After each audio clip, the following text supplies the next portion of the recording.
Hey, and welcome in everybody. I've got Instagram over here. I've got YouTube over here. So whichever one you're tuning in from, I appreciate you being here. Very excited to share with you. If my eyes dart between the two cameras, it's because we're live on two platforms. So welcome in. What we're going to be discussing today, I know on Instagram, if you're watching this is going to be backwards, the 5 powers of consciousness, also known as the Shaktis, and exactly how can that support us moving forward in our life once we get an awareness of what they are. How do we develop from there? What are they useful for? How can they ultimately serve us in the highest? Okay, so this is coming from the tantric lineage, and it's talking about this concept, this idea that consciousness, which exists within us and all around us, it is like nature, meaning it is the energy that underlies all things. So that is consciousness, and consciousness has 5 powers according to the tantric lineage. So all of you that are just tuning in, thank you. Nice to see you, whether you're watching this live right now or if you're watching this later. Thank you for tuning in. So the 5 powers of consciousness, power means Shakti. Okay, so we have 5, or Shakti means power, I should say. We have 5 Shaktis, and they are as follows. We have, I know it's backwards for those of you on Instagram, YouTube, I think it's okay. We have Chit, which is awareness. We have Ananda, which is bliss. We have Icha, which is will.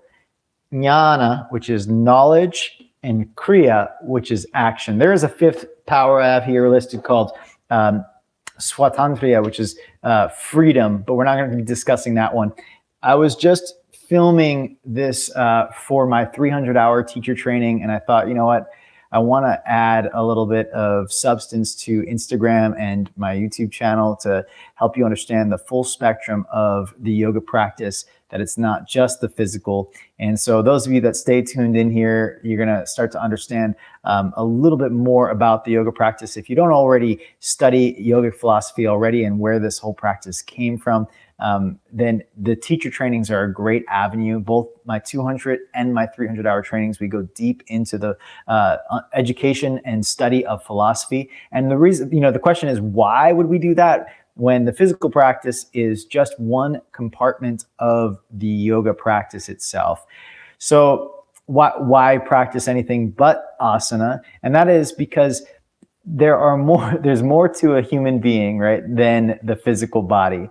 I hope that we're all on board with that. Give me some hearts, give me some thumbs up or whatever in the Instagram feed over here if you agree that there's more to life than our physical body. Over here on YouTube, please give a little acknowledgement if you agree too. There is the mind, which is our organ of perception. It's the thing inside of us that is kind of intangible, right? We can't actually see the mind, but we know it exists. It's what allows us to perceive life and see, it's what each of us has that allows us to have an experience, right? It's our experiential side of things. Yes, I'm sorry, it's backwards. It's because the FaceTime camera and Instagram flips things backwards, and I didn't have the capacity to write things backwards for you. So I apologize, everyone that's tuning in that from Instagram, it's backwards. You can go to my YouTube channel if you want to see it forwards. That my YouTube channel is the Yogi Mat, same as my Instagram. It'll also be available on my website later. Okay, so those of you that are interested in going deeper after we get into this, you want to learn more. If you're a 200-hour certified teacher already, then you're going to want to do the 300-hour training with me. We have a section called the heart, and that's one of the modules in the 300-hour training that goes deeply into tantric lineage of yogic study, as well as we also go into the Yoga Sutras and so on. So let's get into this a bit more, and I'll also discuss the 200 and 300-hour trainings in a moment, and when we have info sessions tomorrow and Saturday. Tomorrow at 10 a.m., which is Friday if you're watching this live, and then Saturday at 2 p.m. Send me a direct message. If you're on YouTube, you can email me, theyogimat@gmail.com. That's THEYOGIMATT@gmail.com, and I'll send you the Zoom link so we can discuss tomorrow. All right, so let's get into the 5 powers of consciousness, shall we? So we have 5 powers of consciousness. That means consciousness is within us, all around us. It permeates all things. You can call it energy, you can call it nature, you can call it what you'd like. But consciousness is this pulse of energy, according to the great sages of yoga from way back in the day.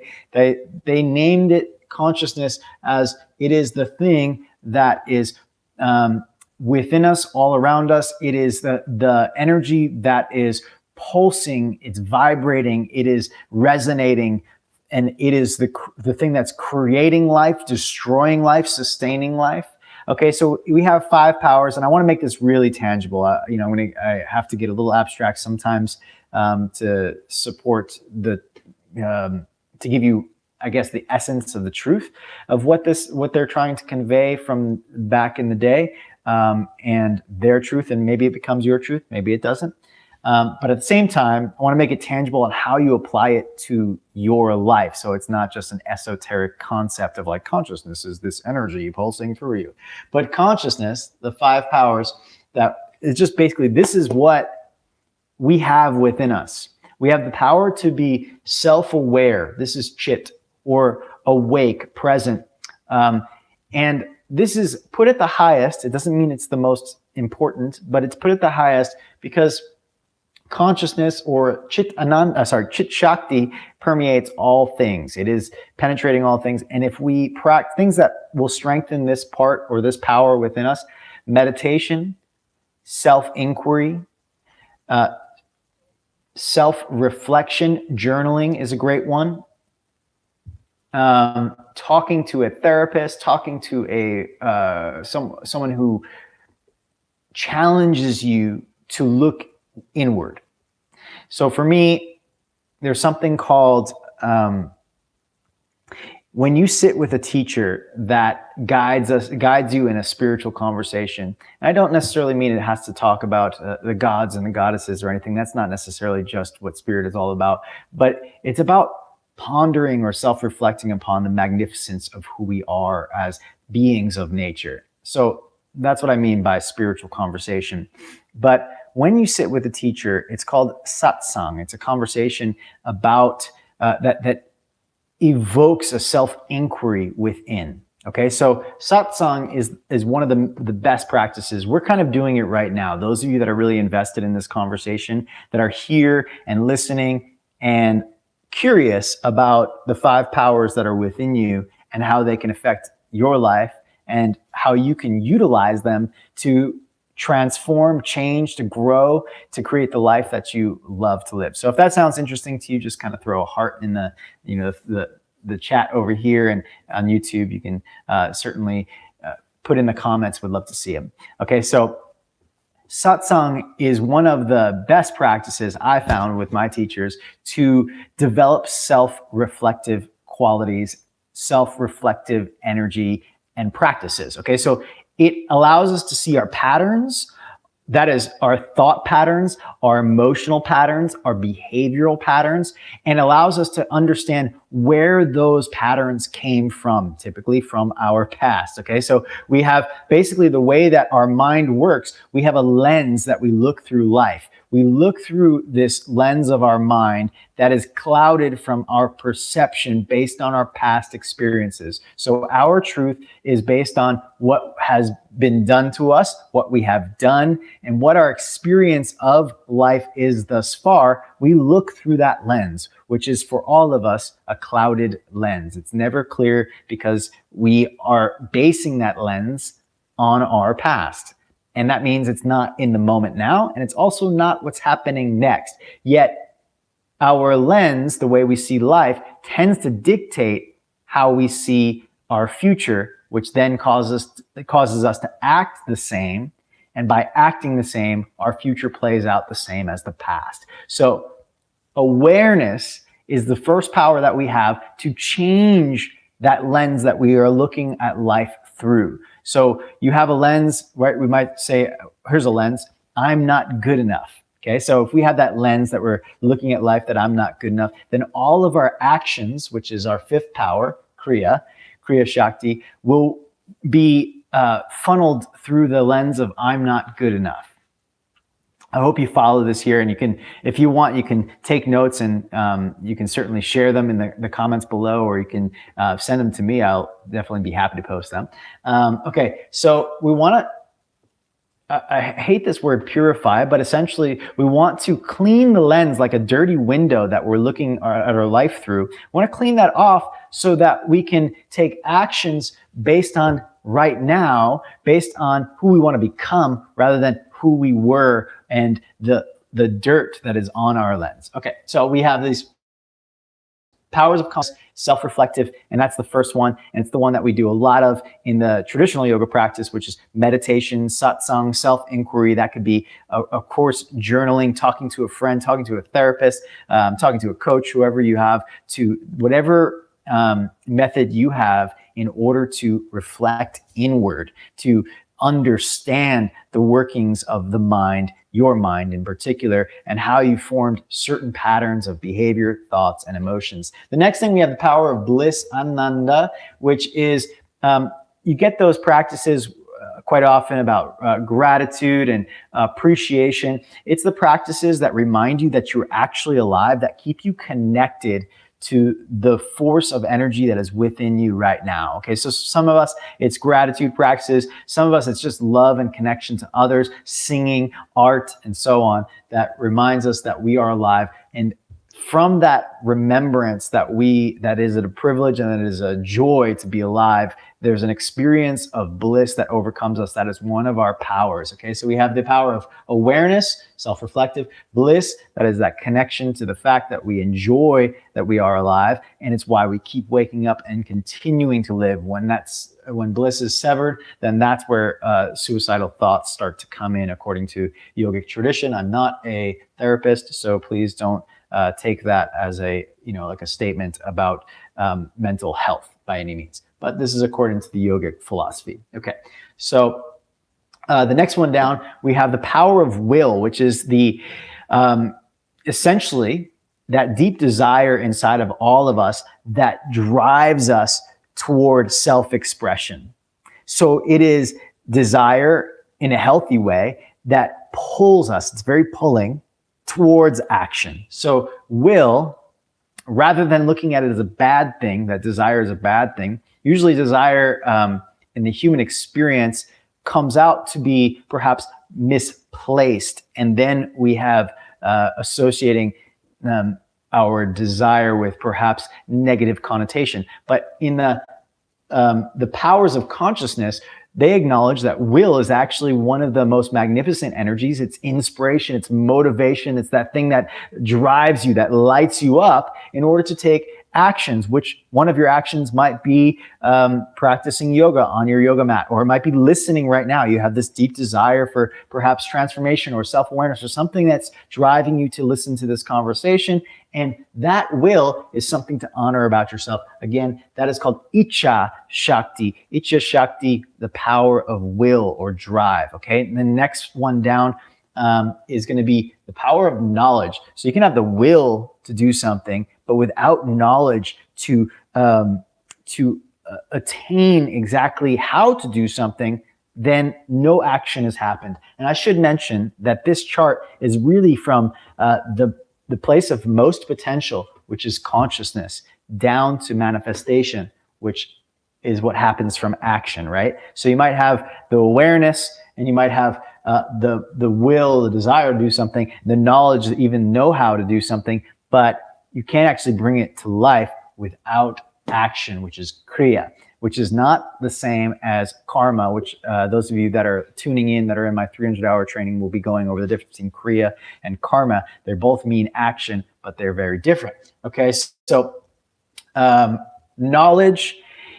This is a good example. If you are a dancer or a musician, it applies, or an artist for that matter. These are easy little avenues to discuss. Okay, so I apologize, by the way, YouTubers, if my eyes are over on Instagram, if my eyes are over on YouTube. I'm trying to stay connected to both sides here. Okay, so getting back to dancer, artist, I mean, anything really, but let's just use those are good examples. So when I was 17, I was a guitar player. and I had studied quite a bit guitar, and I was pretty free at improvisation on my guitar. I could kind of jam with any blues rock artist and get my emotion across. My will, icha, my desire to self-express myself, could come through the guitar because my fingers knew how to move to express what I was feeling. It could come through my fingers. But then I started studying music, and we had to learn how to play piano. I didn't yet have the knowledge base to how my fingers should move on the keyboard, so I couldn't express myself. So my will was stifled because my knowledge wasn't there. And so therefore, there was no carrying out of actually playing, because now, as much as I had the will, the want, the desire, the deep part of myself that was driven to self-express, I didn't have the knowledge in order to express myself on the piano. Now that's in everything, whether you're cooking, whether you're doing some sort of visual art, I mean, anything. It could be videography, whatever, okay? So we need not only the will, but the knowledge. And this is something that some people perhaps either shy away from, like, oh, knowledge, I don't want to do research, it sounds like school, right? Or they become knowledge junkies and get all the certifications and all the credentials and everything, and go to the doctorate and keep going, and because they believe that perhaps knowledge is going to set them free. Now, according to the 5 powers of consciousness, that statement is more or less true, because they say at any mastery of any of these leads to mastery of all of them. However, that's not necessarily how I look at it, because the ego and the mind can play tricks on us when we think of it that way, okay? But instead, I look at these 5 powers as a basis of self-reflection for myself, asking myself if I'm lacking in one of these, and maybe I can pay attention and practice the one that I feel like I'm lacking in. So let me get a little bit, give you some examples. If action, which is something that is maybe comes a little easier to me, I talked about this in my 300-hour training just now. If action is sort of coming easy, but awareness of the why behind my actions isn't coming easy, then I might be taking actions that aren't really creating results that I'm intending.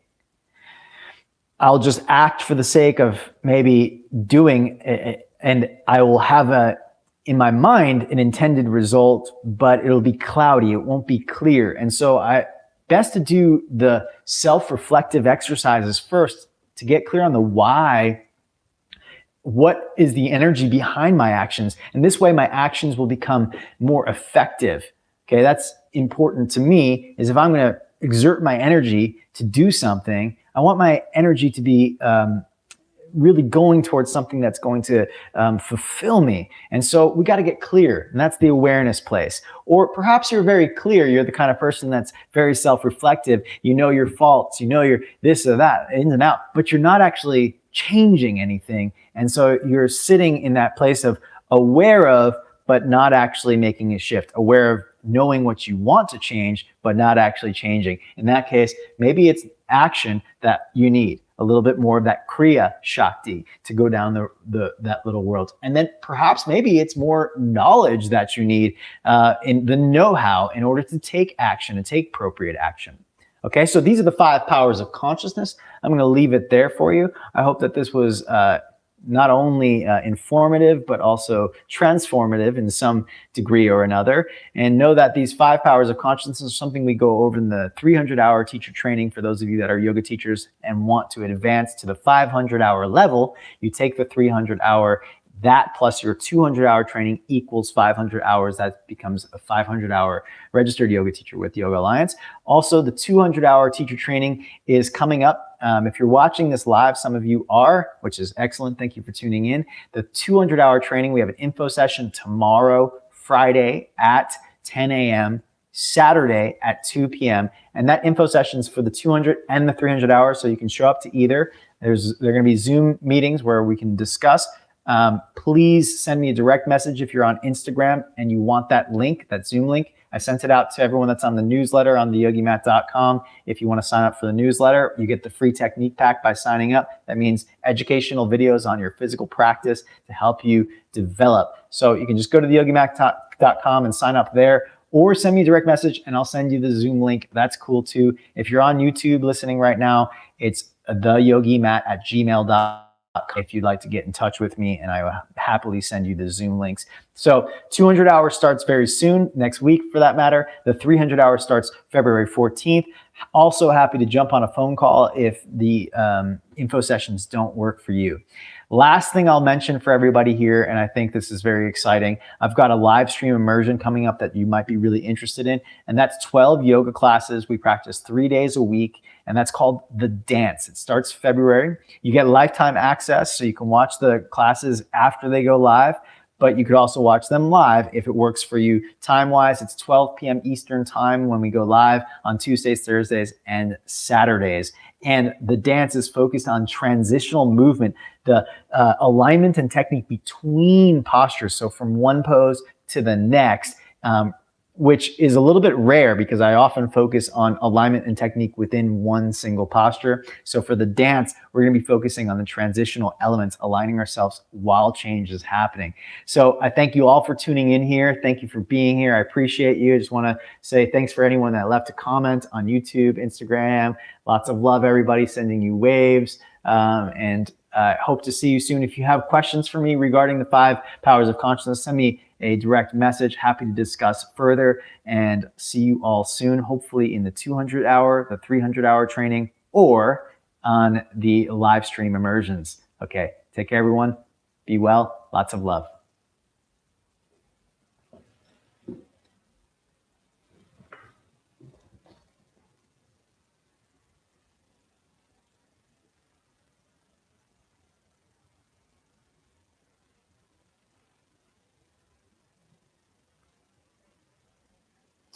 I'm just going to quickly, my friends in the YouTube, you can stay on for a second and answer some questions real quick.